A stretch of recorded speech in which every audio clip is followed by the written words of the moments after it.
Hello guys, कैसे हो आप सभी। और आज हम करने वाले हैं क्लास 10 आईसीएसई में हाइड्रोजन क्लोराइड चैप्टर का जितने भी डायग्राम बेस्ड क्वेश्चन है वो सब हम एक ही बार में सब खत्म करने वाले हैं। तो वीडियो को स्किप मत करना और आखिरी तक देखना, मैं एक बार में सब खत्म कर दूंगा।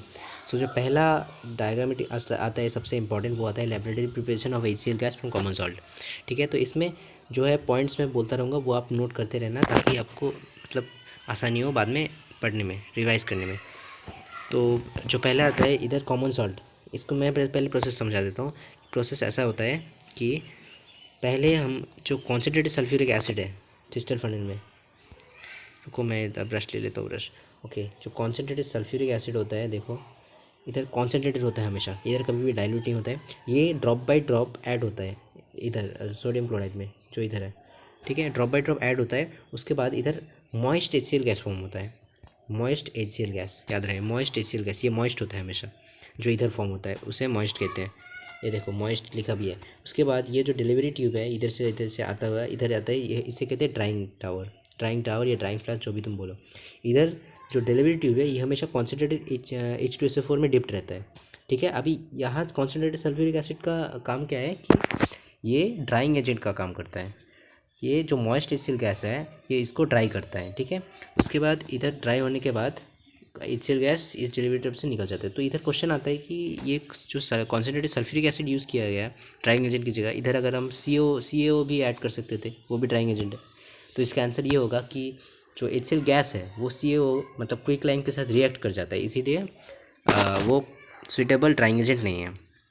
ठीक है, और एक और क्वेश्चन आता है कि ये जो कॉन्सेंट्रेटेड सल्फ्यूरिक एसिड है, हमें कॉन्सेंट्रेटेड सल्फ्यूरिक एसिड ही क्यों लेना है, क्योंकि कॉन्सेंट्रेटेड सल्फ्यूरिक एसिड में नॉन वोलेटाइल प्रॉपर्टीज़ होते हैं। तो जब इधर HCl गैस फॉर्म होगा तो नॉन वोलेटाइल, क्योंकि सल्फ्यूरिक एसिड नॉन वोलेटाइल है तो वो उड़ेगा नहीं। ठीक है, वो वोलेटाइज नहीं कर जाएगा, इसीलिए हम सल्फ्यूरिक एसिड यूज़ करते हैं। इधर अगर हम HNO3 ऐड करते तो वो वोलेटाइल एसिड है तो वो उड़ जाता, HCl गैस के साथ मिक्स हो जाता, उसको मतलब सेपरेट नहीं किया जा सकता। और फिर तो हम कहा थे ये ड्राई HCl गैस। उसके बाद ये जो है डिलीवरी ट्यूब है ये ड्राई HCl गैस लेके जाता है।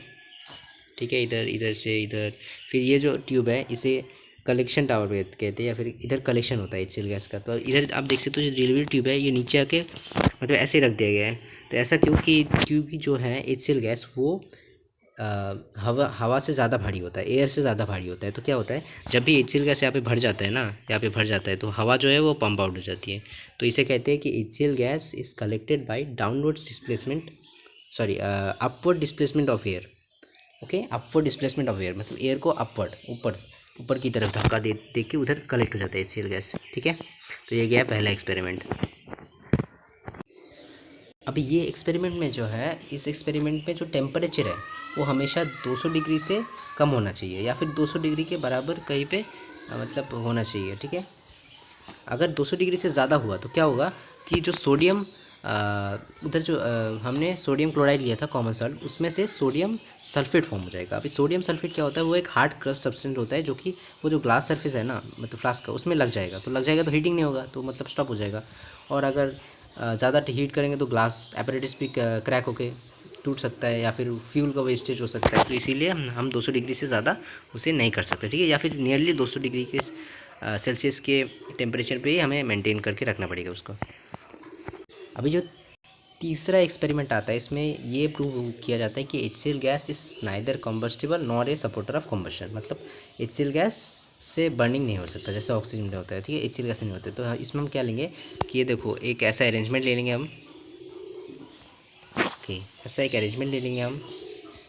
ठीक है, उसके बाद क्या होगा कि इस तरफ से जो है HCl गैस को हम पोर करेंगे। ठीक है, इस तरफ से, इस तरफ से। तो जैसे ही HCl गैस अंदर आएगा, जैसे कि मैंने बोला पिछले एक्सपेरिमेंट में कि HCl गैस हवा से ज़्यादा भारी होता है, एयर से ज़्यादा भारी होता है। तो जैसे ही HCl गैस इधर आएगा तो इधर HCl गैस भर जाएगा ना, तो एयर इधर से पंप आउट हो जाएगा। तो जब सिर्फ HCl गैस रहेगा तो ये बर्निंग कैंडल जो है ये मतलब जलना बंद हो जाएगा, क्योंकि इधर से जितना भी ऑक्सीजन, मतलब पता है ना, oxygen is a supporter of burning, मतलब ऑक्सीजन चाहिए होता है बर्निंग के लिए। तो ऑक्सीजन जब इधर से पंप आउट हो जाएगा तो ये नहीं जल पाएगा। ठीक है, और HCl gas is neither supporter of combustion nor does it not is it combustible, ठीक है, ये याद रखना। अगला आता है इस चैप्टर का सबसे इम्पॉर्टेंट, जो कि है फाउंटेन एक्सपेरिमेंट। अभी देखो ये फाउंटेन एक्सपेरिमेंट ना दो चैप्टर्स में आता है, ठीक है। एक आता है अमोनिया में और एक आता है हाइड्रोजन क्लोराइड में, ठीक है। तो हाइड्रोजन क्लोराइड को जो है अगर तुम ये समझ लोगे तो तुम्हें अमोनिया का भी समझने में प्रॉब्लम नहीं होगा। और कभी कभी ऐसा आता है कि कॉम्बाइन में आता है क्वेश्चन, जैसे कि इस बार स्पेसिमेन पेपर में आया था कि कॉम्बाइन में आया था क्वेश्चन। इधर अमोनिया का भी थोड़ा कॉन्सेप्ट था और थोड़ा ईसीएल का भी था। तो अगर तुम ये समझ लो तो सोचो कि तुम्हारे आगे मार्क्स। तो चलो शुरू करते हैं। तो पहले हमें ये अरेंजमेंट बना लेना है, ठीक है। इधर हमें एक जेट लगाना है, ये फ्लास्क जैसा होता है, ठीक है। ये तुम कर लेना। इधर एक फ्लास्क, इसमें क्या है, इसमें ब्लू लिटमस है। अगर जैसे हम जब हम अमोनिया का एक्सपेरिमेंट करते हैं तो उसमें हम रेड लिटमस लेते हैं, लेकिन इसमें हम ब्लू लेते हैं क्योंकि हमें प्रूव करना है कि ये एसिडिक इन नेचर है।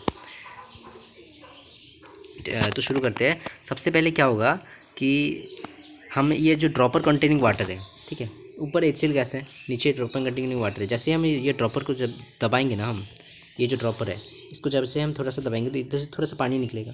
अभी जो HCl गैस होता है ना वो बहुत ज़्यादा सेल्युबल होता है पानी में। 1 volume of water dissolves 452 volumes of HCl gas. मतलब इतना सेल्युबल होता है कि 1 वॉल्यूम वाटर 452 वॉल्यूम HCl को अपने अंदर डिजॉल्व कर सकता है, ठीक है। तो इसकी वजह से क्या होता है कि जैसे हम एक बूंद इधर से ड्रॉपर से एक बूंद जैसे ही निकलता है ना पानी का, तो वो इधर डिजॉल्व कर लेता है, बहुत सारा HCl गैस जो है डिजॉल्व कर लेता है। डिजॉल्व करने से क्या होता है, अंदर एक लो प्रेशर जनरेट हो जाता है, वैक्यूम क्रिएट हो जाता है। तो बाहर हमें पता है कि बाहर जो है एटमॉस्फेरिक प्रेशर लग रहा है इधर। तो क्या होगा, जेट ट्यूब पे ये जो ब्लू लिटमस है ये इधर से ऊपर जाएगा, ये ट्यूब से जेट ट्यूब से ऊपर जाएगा और ऊपर जाके रेड फाउंटेन फॉर्म करेगा। अभी रेड फाउंटेन इधर भी थोड़ा सा इंपॉर्टेंट है कि जो ड्राई HCl गैस है वो एसिडिक नेचर नहीं शो करता है। तो इधर जो है HCl गैस जो एयर के साथ थोड़ा सा एयर के साथ कंबाइन करके हाइड्रोक्लोरिक एसिड फॉर्म होगा, जिसकी वजह से ये जो ब्लू लिटमस है वो रेड हो जाएगा, ठीक है। ब्लू लिटमस जो है वो रेड हो जाएगा। ड्राई HCl गैस में एसिडिक प्रॉपर्टीज़ नहीं होती, लेकिन जब वो हाइड्रोक्लोरिक एसिड बन जाता है तब उसमें एसिडिक प्रॉपर्टी शो करती है, ठीक है। तो ये जो फाउंटेन एक्सपेरिमेंट है ये दो चीज़ें प्रूव करती है। पहला है solubility of water, high solubility of HCl gas in water, और दूसरा जो है वो है कि acidic nature of hydrochloric acid या फिर HCl, ठीक है। ये दो चीज़ें प्रूव करता है, यही याद रखना। और इसको हम थोड़ा सा मॉडिफाई करें तो हम अमोनिया वाला भी कर सकते हैं, लेकिन वो किसी और वीडियो में, आज नहीं। फिर से एक और आ गया इंपॉर्टेंट वाला डायग्राम जो कि है फनल अरेंजमेंट, ठीक है। ये जो फनल अरेंजमेंट है ये भी बहुत ज़्यादा इंपॉर्टेंट है और ये फिर से रिपीट किया गया है अमोनिया वाले चैप्टर में। तो हम ये समझ लेंगे तो अमोनिया वाला भी ईजी हो जाएगा। तो मैंने जैसे बोला कि फाउंटेन एक्सपेरिमेंट हमने देखा कि कितना ज़्यादा सॉल्युबल है वाटर में HCl गैस। तो इसकी वजह से क्या होता है, जब हम HCl गैस को हाइड्रोक्लोरिक एसिड बनाना चाहते हैं तो हम डायरेक्टली तो ऐड नहीं कर सकते, ठीक है, बहुत ज़्यादा एक्सोथर्मिक रिएक्शन हो जाएगा। तो हम और हम डायरेक्ट डिलीवरी ट्यूब भी उसमें नहीं लगा सकते, क्योंकि क्या होगा कि अगर हम डिलीवरी ट्यूब डायरेक्टली लगा देंगे, सोचो कि अगर मैं डिलीवरी ट्यूब, ये फनल अरेंजमेंट को छोड़ो, अगर डिलीवरी ट्यूब डायरेक्टली लगा दूंगा तो क्या होगा कि HCl गैस वो बहुत ज़्यादा डिजॉल्व कर जाएगा वाटर में। तो क्या होगा, बैक सेक्शन ऑकर हो जाएगा, बैक सेक्शन मतलब वाटर इधर से निकल के उधर चला जाएगा जहाँ पे रिएक्शन हो रहा है, और उधर जाके बहुत ज़्यादा मतलब ब्लास्ट हो जाएगा। तो वो छोड़ो, वो नहीं है तुम्हारे सिलेबस में। तो इधर आके जो है एयर बैक सेक्शन हो जाएगा। तो बैक सेक्शन को प्रिवेंट करने के लिए हम क्या करते हैं, हम एक फनल अरेंजमेंट करते हैं, ठीक है। अभी ये जो फनल अरेंजमेंट करने के बाद क्या होता है कि इधर का जो सरफेस एरिया है, ठीक है, जो डिज़ोल्व करने का सरफेस एरिया है वो बहुत ज़्यादा हो जाता है। तो जैसे ही बैक सेक्शन ऑकर होता है, हम जैसे देख सकते हो इधर वाटर बाहर से इधर जा रहा है एटमॉस्फेरिक प्रेशर की वजह से, और डिज़ोल्व जैसे ही HCl गैस डिज़ोल्व हो रहा है तो थोड़ा सा पानी ऊपर को जा रहा है, और फिर बीच में जो है एक एयर गैप फॉर्म हो रहा है, एयर गैप, ठीक है, थोड़ा सा एयर गैप फॉर्म हो रहा है। तो उसकी वजह से क्या हो रहा है, फिर से पानी नीचे आ जा रहा है, मतलब ऐसे ही ऊपर जा रहा है, नीचे आ रहा है, ऊपर जा रहा है, नीचे आ रहा है, ऐसे होता है फनल अरेंजमेंट में। तो फनल अरेंजमेंट का मेन चीज़ यही होता है कि वो सरफेस एरिया को बड़ा कर देता है, जिसकी वजह से बैक सक्शन नहीं हो पाता, और अगर हो भी पाता है तो बीच में जो एयर गैप फॉर्म हो जाता है, ठीक है। एयर गैप की वजह से वो जो हाइड्रोक्लोरिक एसिड है वो फिर से नीचे गिर जाता है, और मतलब ऐसे प्रोसेस चलता रहता है जब तक मतलब HCl गैस टोटली डिज़ोल्व नहीं हो जाता।